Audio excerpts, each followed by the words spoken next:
Hey everybody, this is my 125 gallon tank and it's pretty much overdue for a water change and a haircut. I got to wipe the glass down, and of course if you follow along with my videos you'll know I've got issues with my Ctenopoma catfish that's in there. So we'll talk about the catfish a little more towards the end of the video. I'm going to do it before and after here. We're going to get in and actually do some of this maintenance work that needs to be done. I don't think I need to do anything with the filter. I vaguely remember doing that not too long ago, but under the circumstances, I think today I'm also going to get in there and do a filter change. In addition to removing a lot of the plants, which I'll show you specifically in a minute what we're going to be removing, I am going to be replacing the lights. I've got this light down here, which is basically just a dome light, one of these cheap little lights here, and it has a regular light bulb style LED in it. That is an LED, but it is styled like a standard light bulb, and therefore when I set this down, the bulb is far enough up inside this dome that it doesn't actually contact the glass. When I use the floodlights, such as this, they are just a little bit too big for being in here, and the light actually sticks out just proud of the rim. And the light itself is what contacts the glass, and then that heat transfer will actually wind up cracking the glass. So I'm probably going to have to do something a little different on this end, and on the other end I also have another one of those dome lights down there. This one burned out and is no longer lit at all, which is why it's so dark at that end of the, well, one of the reasons it's so dark at that end of the tank. So I'm going to have to figure out a way to do that without breaking the glass, but I have got new LEDs. It's the really good ones I've spoken about before. It's these Cree 90 plus CRI.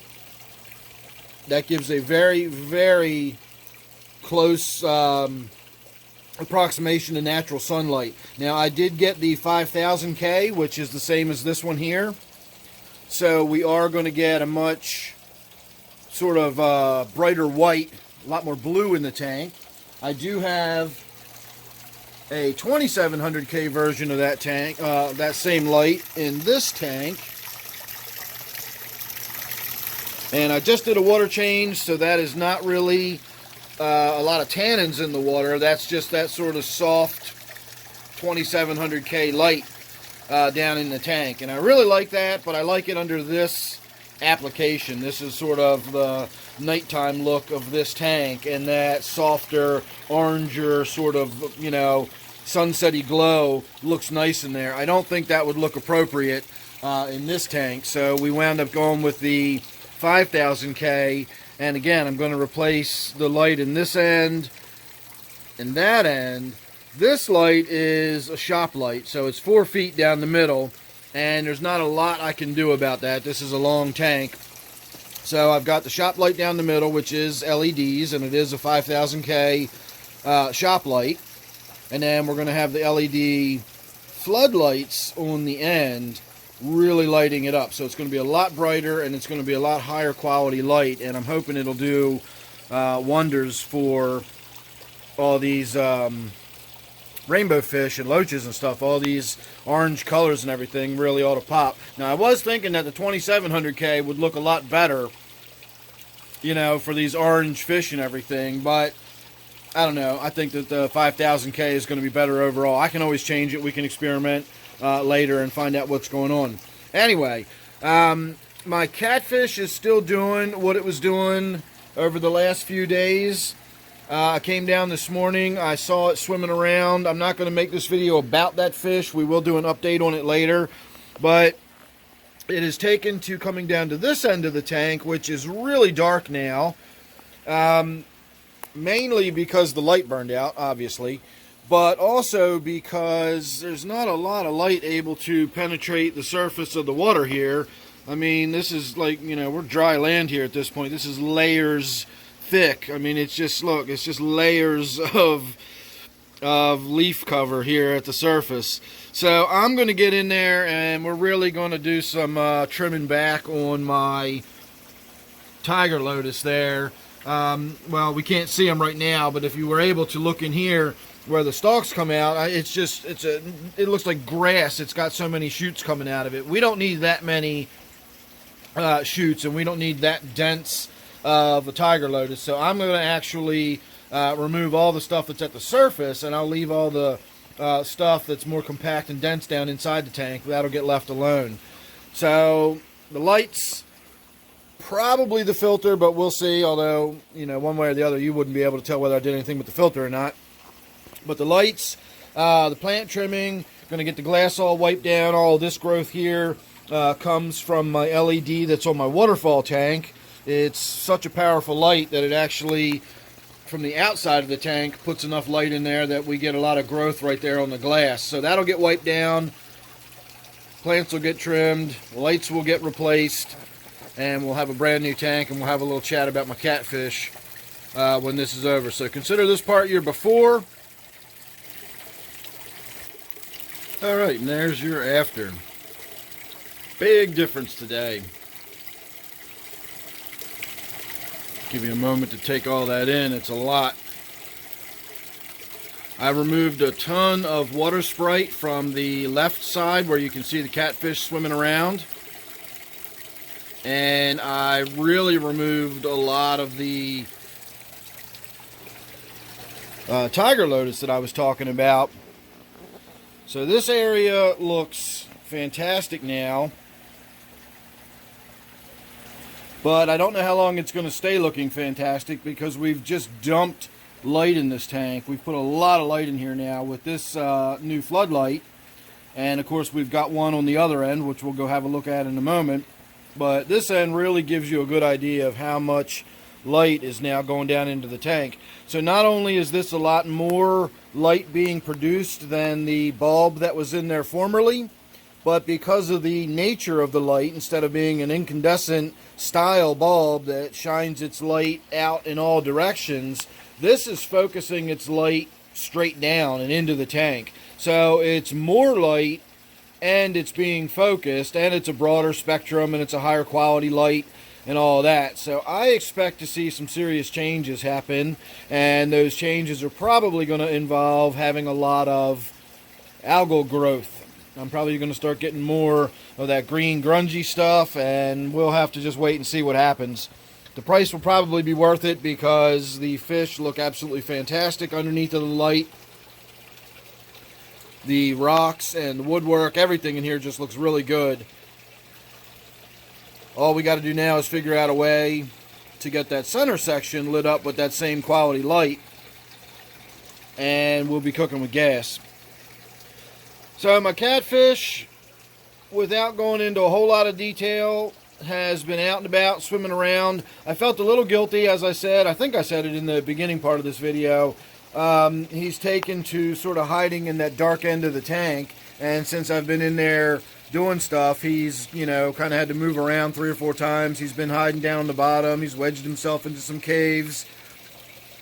I'm still not exactly certain what's going on. Again, don't really want to shoot a video about the catfish just yet. We'll do an update and talk about this fish specifically here within the next day or two. I'm still going to just keep my eye on him and keep watching him.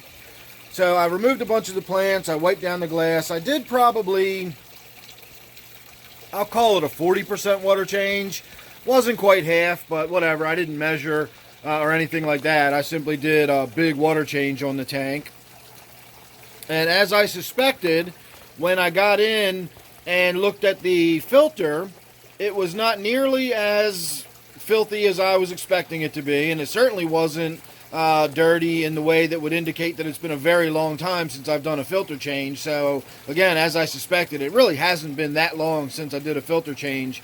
I checked the nitrates, and they were at maybe 60 to 80 parts per million before the water change. Afterwards, it was definitely not 40. It was still orange vial, had not yet turned red. So I brought it down with the water change to under 40 parts per million nitrates. So whatever that indicates, that shows you that the tank is not neglected, or, you know, again, I'm starting to get frustrated because I just cannot fathom what is going on with this fish. It's clearly something, I just don't know what. Anyway, that's what was going on with the nitrates. And so the tank wasn't that bad. The filter wasn't that bad. It hasn't been that long since I've done a water change. One thing I did find very interesting, however, was when I looked in at my filter as the tank was beginning to drain, I was noticing the way I keep my spray bar, the first 3 or 4 holes actually go up and create some agitation at the surface for me. Not a lot, but some. And then the rest of the holes all spray down and give me water flow that flows down the back glass of the tank, and it keeps any debris from sort of collecting back there. It keeps the water circulating around, allows it to get picked up by the filter. So as the water was draining, I noticed that my surface skimmer, which I keep, well, you can't even see it, but I keep it capped off. It doesn't really do much in the way of skimming my surface anyway. Plants always get stuck in it. So I just keep a cap over the surface skimmer. But when the water got lower than the when the water level got below where the surface skimmer was, I noticed water was blowing out of the surface skimmer. And that had me baffled.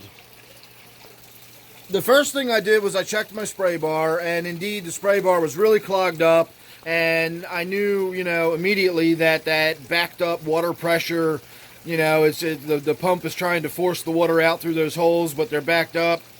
But why on earth would it squirt back out the same tube that it's supposed to be drawing in? And that's where it didn't make any sense for me. I had to think about it for a minute, but I realized that once the surface skimmer is above the surface of the water, then as the pump is pumping out, it's that back pressure is going to be able to push it right up and out. So it was still drawing in, it wasn't, I thought my filter wasn't working so badly that I was literally just swirling water backwards through the filter or something. But it wasn't. It was simply because it was below the water surface and the backed up pressure, etc. As soon as I got the spray bar all scrubbed out and all the holes nice and wide open and clean again, I put it back in, and I had no more water squirting out through the surface skimmer. And again, it was only when it was exposed above the surface of the water. Had the water level come back up, it would have started drawing water back in through it rather than trying to blow the water back out of it. Lastly, my lights. The way I addressed putting the lights on here, if you're familiar with the way these work, this actually just screws in. There's threads in this aluminum, and the aluminum screws on to the threads that are at the base of the lamp holder here. So what I did was I unscrewed it, and I pulled it out as far as I could. It's basically, I'm just letting the reflector hang on the floodlight on the inside, and then what I did was I put a zip tie on it to prevent it from just dropping back down. You see the threads right there? Those threads should be screwed into the inside of this, but I've got it lifted up just that much, and you can see it just gives me enough that I'm not touching the glass. So we'll see if that's enough, and I think it will be. I think it was the physical contact that was the problem, because it was putting so much heat on one spot of the glass, it was causing the glass to crack. I have several aquariums with, if you lift one of these up, you'll see there's a line, broken line right underneath of them, because I've cracked the glass by putting those hot lights right directly on the glass like that. So let's, we'll wait and find out. I guess I'll find out if I did the right thing or not, but there you go. So I think that's it. I can't think of anything else to talk about. Again, we will talk about my catfish here. I definitely am getting used to seeing him swim around like this. I don't think he's in immediate peril, but something's still just not right. And we'll talk more in depth about all of my thoughts and what I've been observing and what I think's going on. Or honestly, I don't even know what to tell you as far as what I think's going on, because I have no idea what's going on. But we'll talk about that. So make sure you're subscribed. That way you won't miss that or anything else. And then don't forget, of course, this is my 125-gallon tank. So thanks again. I'll see you real soon in the next one.